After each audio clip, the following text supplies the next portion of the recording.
Igama lami uSizakele Mwakamlaba.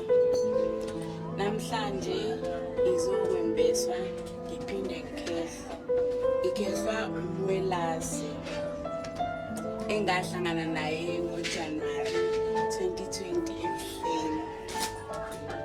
La sikhona sisedleni.